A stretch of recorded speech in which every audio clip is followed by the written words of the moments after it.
Moandre 3000 showed up with a piano on his back, Yes, he did. and people were very confused. A little bit.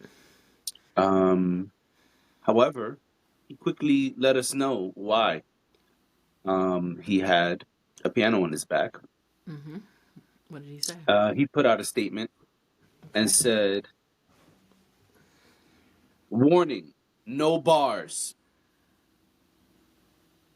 These piano sketches are improvisations.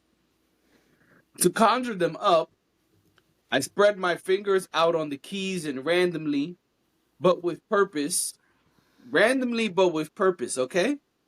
The man said, randomly, randomly, but with purpose, move them around until I find something that feels good or interesting. My mind is chaotic, so I understand what he means, but when you're putting out a statement to the public, that's a contradiction. I can see both sides. If if it feels really good, I will try to repeat it. That's what she said. All right. I cannot name which notes, keys, or chords that I'm playing. I simply like the sound and mechanics of piano playing. Some of my favorite music composers and players that inspire me are Thelonious Monk, Okay. McCoy Tyner, Philip Glass, Stephen Sondheim. I'm not sure how to Sondheim. pronounce that. Sondheim. Sondheim, Joni Mitchell, and Vince Guaraldi. Oh, you don't know what you got till it's gone. These piano Johnny pieces Mitchell weren't never lied. recorded. I'm sorry? Johnny Mitchell never lied. These piano pieces weren't recorded with the intention of presenting them in any formal way to the public. They were personal, at home recordings. I would sometimes text them to my family and friends. Okay. Pardon the sound quality. They were all recorded with my iPhone, sitting directly on the piano or my laptop microphone, with the exception with the exception of Blueberries, recorded in studio. And he released some audio for us too. And I'd like to play this audio for the pod. That's not the audio. I apologize. This is the audio. Living in the snow.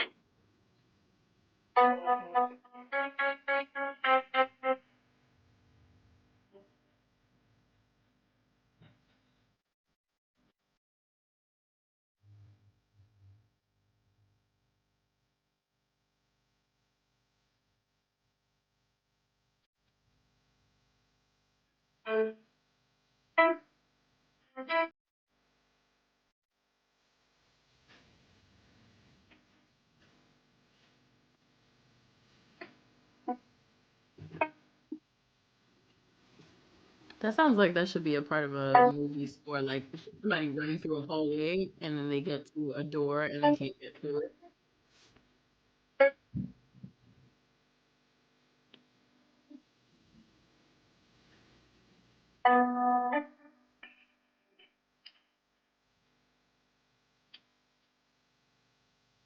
I'm gonna stop it there because it keeps going. But oh, and there's artwork for the project. Oh, okay. So Oh, the artwork is him wearing the piano. Kind of Yep. like, oh, is this supposed it just occurred to me when he was playing the flute, he would walk around with a backpack and the flute would be sticking out of his backpack. Yes. Interesting. So he's kind of trying to stay true to his normal look, I guess, carrying his instrument on his back. Even though people were saying that he was trying to say that black people carry the music industry on their back, and I was like, something tells me that's not what this is, but okay. I see how people interpreted it as that.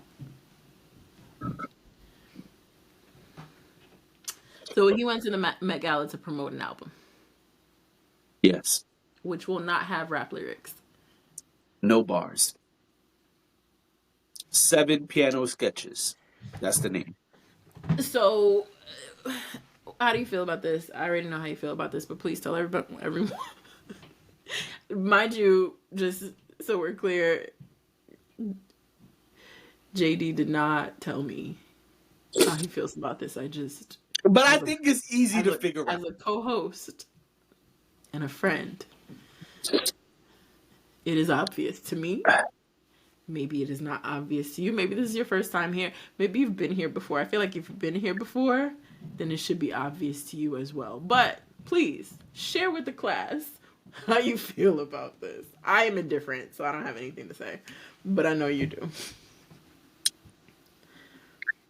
I don't know what to do with Andre 3000. I don't. Because Andre 3000, on one hand, I love the fact that Andre 3000 is like a child who just wants to explore Yeah. and experiment and try things. So as a creative person, part of me loves this. That Yeah. Andre 3000 doesn't care what it sounds like, doesn't care if we love it, doesn't care if we want him to rap. He just want to have fun and create stuff.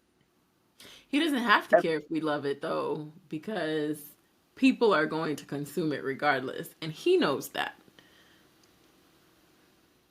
And so part of me just loves this creativity, the experimentation. Mm-hmm. That's part of me. I love it too. I think it's incredible that he said, you know what? I'm not singular. And there are many things that I can do or things that I want to learn, and I'm going to do it, and I'm going to do it publicly. I respect that very much. I think... Sorry, go ahead. I know you have more. No, please. Continue. No, I was going to say, I think I like this better than when Jake from State Farm, when Drake experiments. I hate it. When 3 Stacks experiments, I'm like, yes. Yes, this seems brilliant. This seems like what creative people do, right? They, and I know that that's biased. It is. But... And you're going to make me cape for Drake. But go ahead. And that's fine. I'm not saying... I think the Drake conversation, and we don't have to get into it, but I think the Drake conversation is just deeper for me because I'm looking for something specific when Drake, puts out his music, and I'm not getting it, and I feel very unfulfilled by... But that's exactly how Drake. the 3000 fans feel. No, I understand. I was about to say, I'm sure it's the same thing.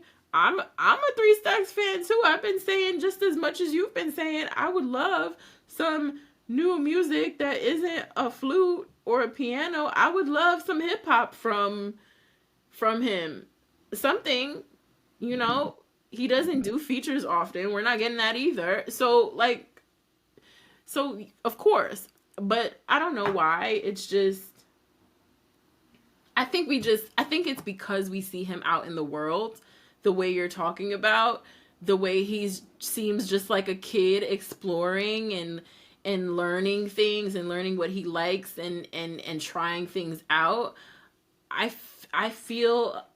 too feel a connection to that in a way that I don't feel that with Drake. And I think the reason is because Drake's not really out in the world doing this stuff. He's just going in the lab and cooking up whatever he cooks up, and then he's putting it out, and it seems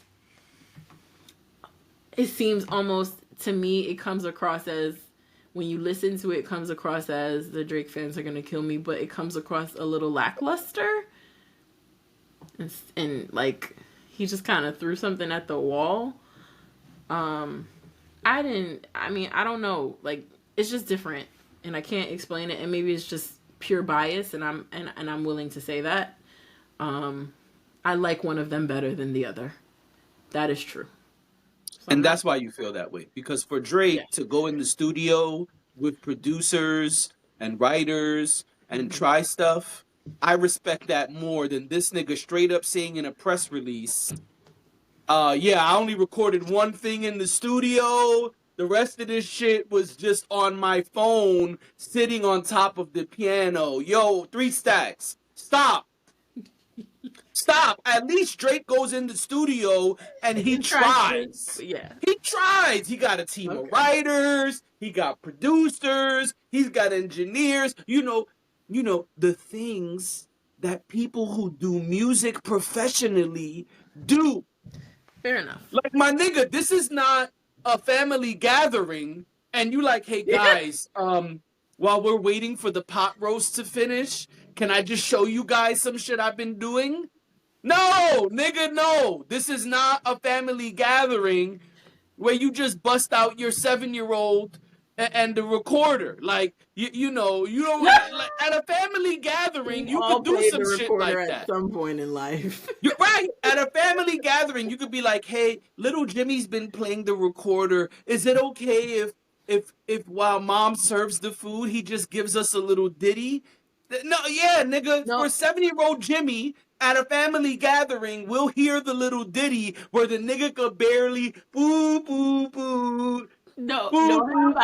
How about? Yeah. How about they used to make my sister bring her violin home from a school because you could like sign it out for the weekend. They used to make her bring it home, the family I mean, bring it home so she could perform at family events. And that's acceptable. At a family gathering, that might be fly. Maybe. Oh yeah, it was cool, but it was like at a family gathering. Are y'all paying me? I don't do gigs. At a family gathering, people usually would not be mad at that. No, nobody was mad at it. Everybody loved it. I think it was her who was like, "All right, guys, I did it once." It's cute, right? It's cute when the little kid is like, "Oh, let me show you." Even if it's like you and your sibling, we've been practicing this dance routine. Today the kids bust out the TikTok. You know what I'm saying? Hey, hey, is it cool if we show y'all the latest TikTok dance we've been practicing? And they get there and they do their little thing, and it's that's cute. My niece teaches herself cheerleading routines, like competitive cheerleading routines, and then she'll be like, "Let me show you something." And she's like there doing all the routines and the flips and things. Yeah. Oh yeah. So no, yes, it's cute. Right. But number one, this is not a family gathering. Well, no, I would argue that the Met Gala was a family gathering on Monday. I'm kidding, but you know what I mean. Number two, Andre 3000 is not 7. No. Number 3... No, or just a minor in general, just not. Number 3, Andre 3000 loves to remind us that he's not 7. He told us that he didn't want to rap because he felt like he didn't want to rap about getting a prostate exam. I think it's really fly to rap about getting a prostate exam because some of y'all won't do it. Not you. I'm just saying.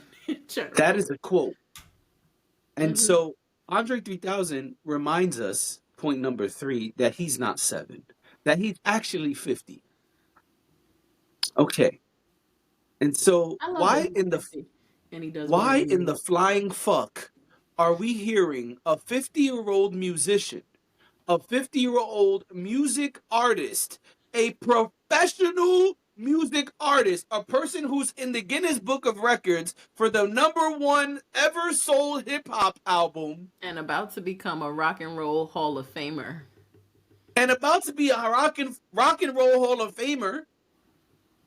Why the fuck are we hearing this nigga's experimental iPhone recordings? No, nigga, no. Because it worked the last time he did it. Because the last time he did it, it charted. The last time he did this, It charted, and that is why he's doing it again, because y'all let him do it, not you. Y'all, you know No, who no, you. you let him do it. You, Dash, you came up here and supported the Flute album. So not y'all, you supported him. I said And that let I me feel tell like you I something. said that I feel a Even that kinship to his creativity and his wanting to even tour. that I is do. different than this because that he went to a studio and did with professionals. Now this nigga trying to be the new Kanye and say, "Oh, I just tried some shit. I hope you like it." No, kiss my ass, Andre 3000, because this is ridiculous. Go get in the fucking studio and spend some of that money you got from touring and put a professional piece of music together. Don't just fucking record some shit on your phone and put it out. What the fuck is this? Does this look like SoundCloud to you? You want to go tour this piano shit too, probably, right? The same way you said, no, the flute stuff is just fun. I don't have any interest in selling it. I'm never gonna do a tour. And then this nigga's at Roots Picnic and every festival possible with the fucking flute. No, kiss my ass. Go in the Did you see him studio. play the flute? I can't remember. No, I did not see him play the flute. When I was somewhere where he was going to be playing the flute, I made sure I got the fuck out of there and had no interest and had no way of even hearing one note touch these ears. Not even one note. Okay. I mean, I didn't. I was just curious. I forgot. Andre 3000, you are a grown up, not a 7-year old. You are in your 50s. Go be a professional musician if that's what you want to be. You don't want to be a rapper anymore? That's okay. That is fine. Then go be a professional musician. You do not put your fucking iPhone on top of a piano, press record, and then release it to the world as a project. No, no. You are insulting the rest of the musicians that you mentioned inspired you and the rest of us who are creative and take the time and effort to compose a piece of work. You want to freestyle some shit? That is your right. And again, I love that creative piece. But if you're going to put a musical project out, take the time and the money to invest in the project that you want us to consume. Stop insulting us just because you're famous. Well, and that's what I'm trying to say too. I feel like he is now. I feel like the first time it was, oh, let me throw this at the wall and see what happens. Maybe people will receive it, maybe they won't, and that's that. And I'm okay with them liking it or not liking it. I'm not really worried about that. Although I don't agree with that. I think he is worried about that. But I think he's an artist, and I think artists are sensitive about their. Now keep in mind that I'm an artist. I think that artists are sensitive about their work, rightfully so. And I also think that, the fact some of the things that he has said publicly about even just being concerned about being older and rapping, I think speaks to the fact that he is sensitive about what he creates. But I say all that to say, with the piano now, I think it's on some, oh, y'all received that. And well enough for me to tour it. And I made some coins that I hadn't been making in a while. Because he wasn't out touring or doing anything like that before. I think he dipped his toe and got his feet wet, and I think it worked out. And now he's like, oh, I don't even have to work as hard as I did on the last one, the turnout that I got. That's an insult. So here we are. No, I agree with that part. I think absolutely. I think it's low hanging fruit for him. He could do whatever he wants creatively, and he knows that people are gonna eat it up. So he doesn't have to. I don't know if it's because. Is he still signed to a label? I assume not, right? He would be independent, which means he's got to foot a bill if he's going to hire producers and he's going to work with people on putting out a fully finished product. This is kind of a loophole for him to just be able to go and do whatever he wants to do and have his fun and make some money off of it. Yeah, that's what this sounds like. Absolutely. Does it mean that he's not like creative and he's not honing into his creativity. No, but do I think that multiple things are true here? Absolutely. So you're not wrong for feeling that way at all. I mean, even if I didn't agree, you're not wrong for having those feelings. But I'm just saying, I'm with you. I think you're right about that. I don't know that I'm mad at him for it, but because I think we get exploited every day in a lot of different ways, and I'm not saying that we should be, but we also got to learn from it. You weren't duped the first time, but I think a lot of people this time around might be like, all right, now nigga, what you doing? You know? That's all I'm asking. So, I understand. I get it. I still support him being a creative that just kind of wanders the world and does what he wants to do. I wish that I had the means to do Have that. fun. Yeah, listen, have fun and do like you said in your press release. Send it to your family and friends. I Right. think that's fly. Uh-huh. If your friends and family are cool with that, then go ahead. Send them the messed up piano playing notes. But this is like ridiculous at this point. If you're going to put out a project as an adult, you get in the studio and you pay an engineer and you pay the proper people to do the things. Yeah. There's broke niggas doing it every day.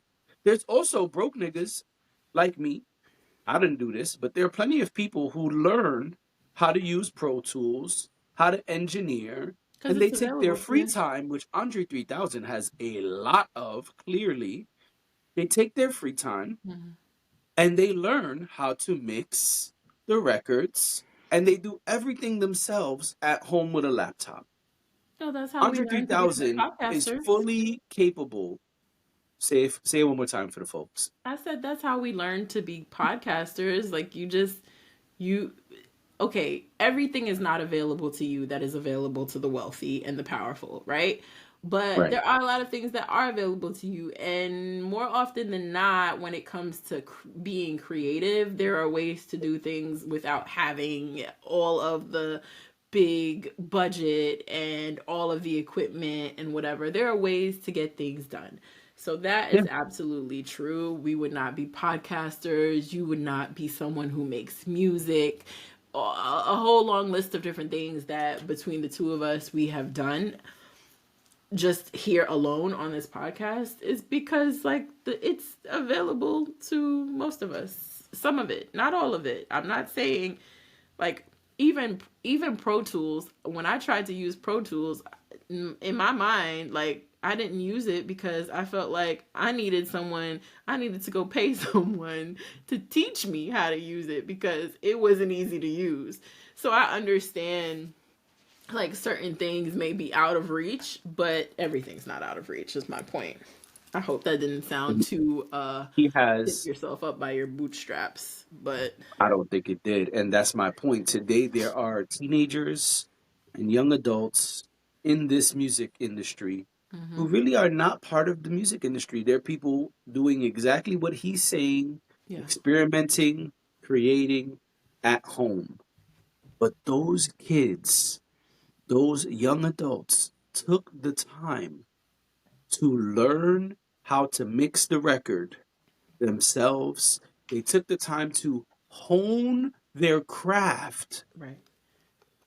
and release what they could, the best of their ability to be a polished record.